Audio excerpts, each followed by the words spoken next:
Hello everyone, in today's video we're going to go over the 2 diets that I recommend most for the people that I work with. And no matter what your goal is, one of these options should be able to fit into your lifestyle.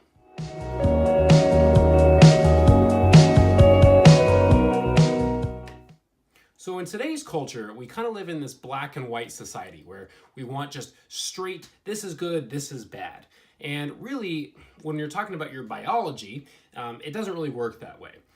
Right now, we see 2 polar ends of the spectrum. We see people on this side that say the quality of your food doesn't matter, it just matters on how much you eat and the macronutrient content. And on the other side over here, we see people, it doesn't matter how much you eat, it just matters what is the quality of the food. When really we should probably meet in the middle and eat the proper amount and proper quality food. But today I'm going to give you 2 options, one of which is going to focus more on the quantity of food, one of which is going to focus on the quality of food. Because I'm a big believer that there's not one diet that works for every single person. One, because of your biology, your physiology is not the same as everybody else. But 2, your psyche is not the same as everybody else. You may like certain things, you may have different addictions to certain things, and really there's not one diet that fits everybody's lifestyle either.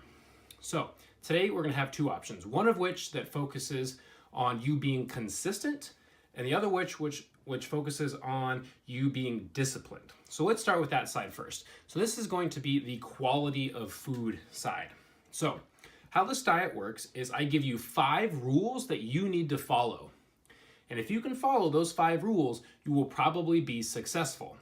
Now, I'm not going to ask you to follow all 5 rules right away, but we're going to add 1 each week. So normally what we do is if you start from 0 and you just try and skyrocket to 100%, it's not going to work for very long. So what we do is you pick 1 rule, you follow that for a week, make it a habit, maybe even 2 weeks to make it a real habit, and then you can add in another rule. So what are the rules? Rule number 1 is you can only eat whole foods.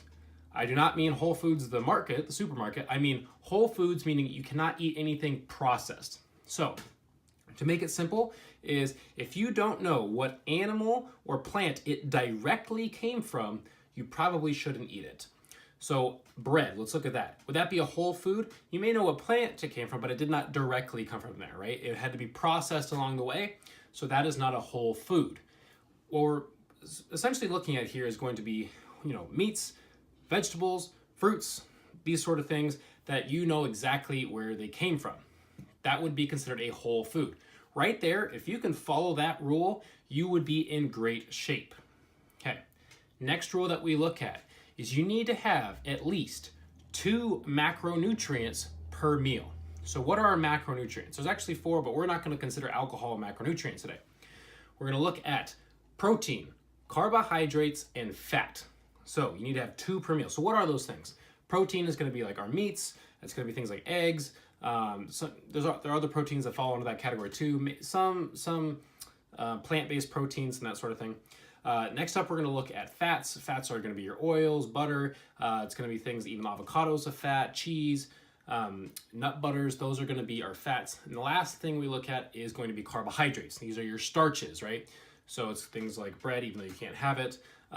Fruit would even fall into the carbohydrate category because it has a lot of sugar. But mostly, if you think about it, it's your starches.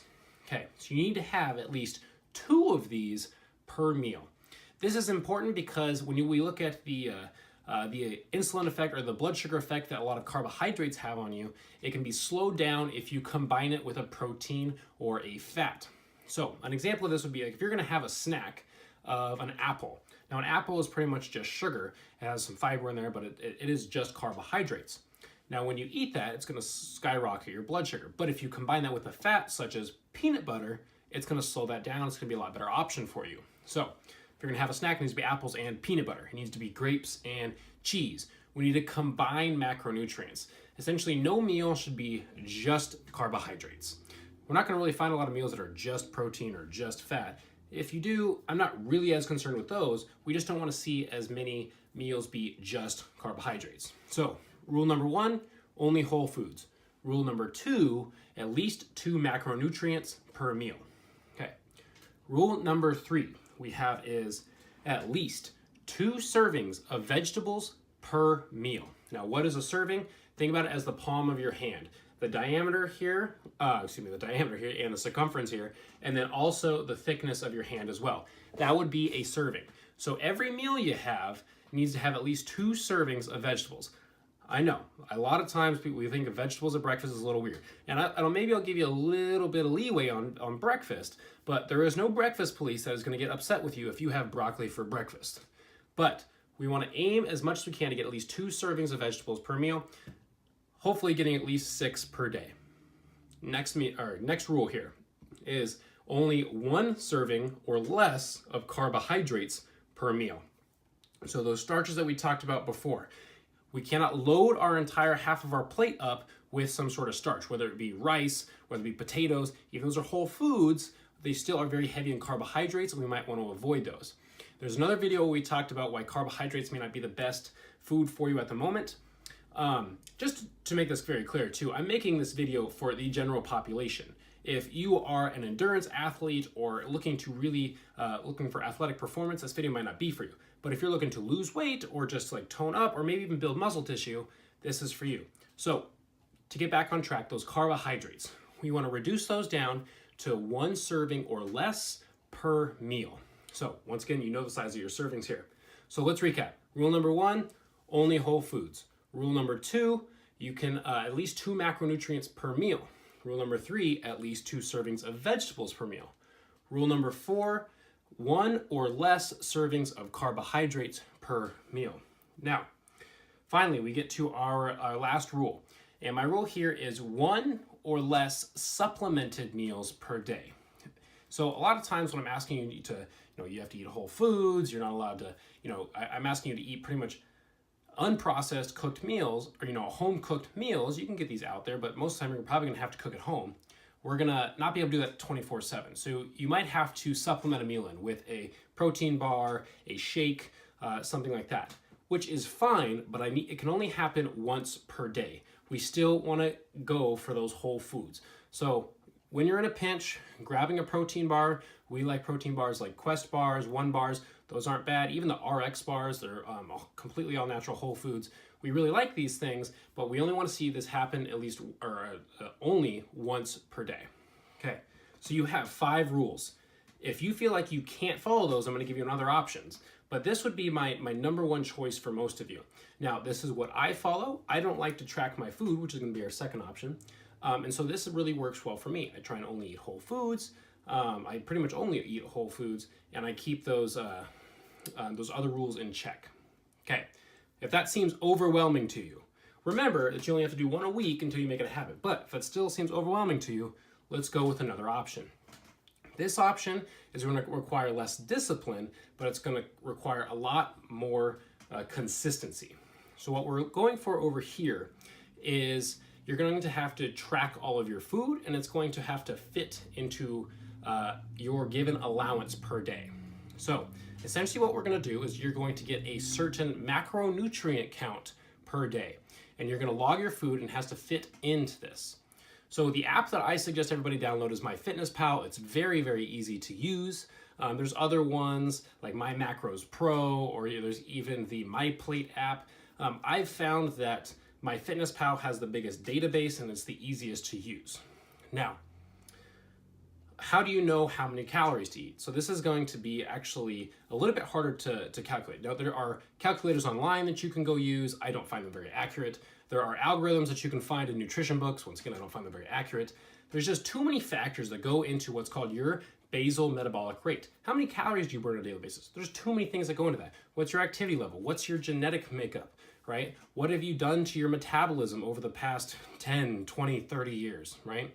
So we need to look into all these different factors. The really only true way to test how many calories you burn on a daily basis or how many calories you need to be eating is by logging your food, tracking it to the dot, and then seeing what happens to your weight.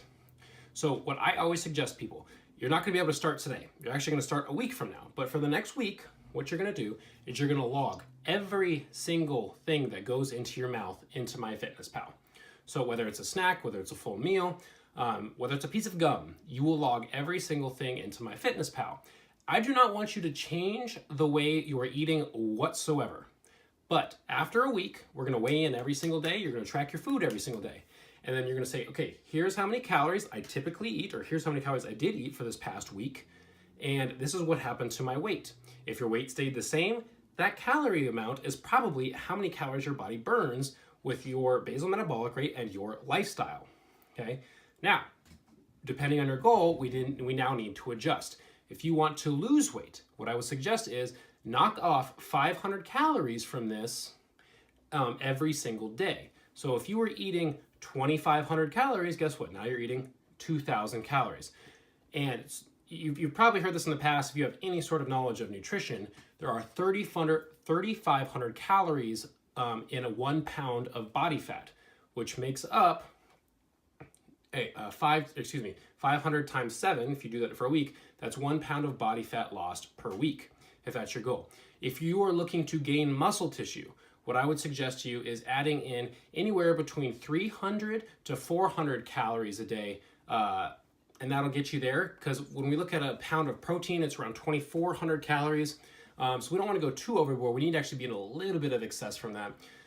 So you found your basal metabolic rate. You found how many calories that you need to be eating on a daily basis. You want to lose weight, drop down 500. You want to gain weight, increase it by 300 to 400 a day. Now, it gets a little bit more complicated than that. That sounds pretty simple. I mean, it may be complicated, just a lot of information at once, but it really won't be too hard. Now we need to look into your macronutrient makeup. Now, what that means is, we talked about this earlier, proteins, carbohydrates, and fat. One thing that's nice about MyFitnessPal is it will automatically log all these information for you. And when you log into your app and there's a little pie graph you can click on, it'll tell you the percentages of each that you're eating. Now, if you're eating the typical American diet, I can almost guarantee you're going to be eating an overwhelming amount of carbohydrates. We're going to look to decrease this a little bit. So a very easy place that most people can get to is a 30-30-40, which means 30% of your calories should be coming from protein, 30% of your calories should be coming from fat, and then 40% of your calories should be coming from carbohydrates. I don't think that this is the most optimal way to diet, but it's the first goal we want to get to. So once again, you can eat whatever you want as long as it fits into these categories. So you found out you have a 2,500 calorie a day balance. Now you're going to go ahead and plug that in there and then try and get that pie chart to fit that 30, 30, 40. If you want to get specific numbers, the math becomes a little bit more complicated.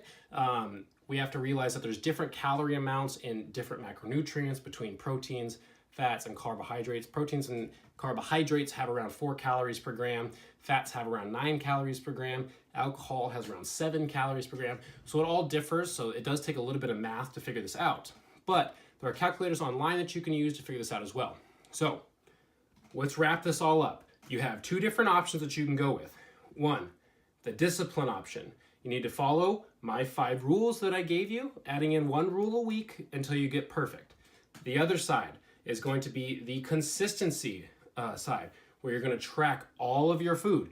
Every single time you take a bite of food, it goes into your app.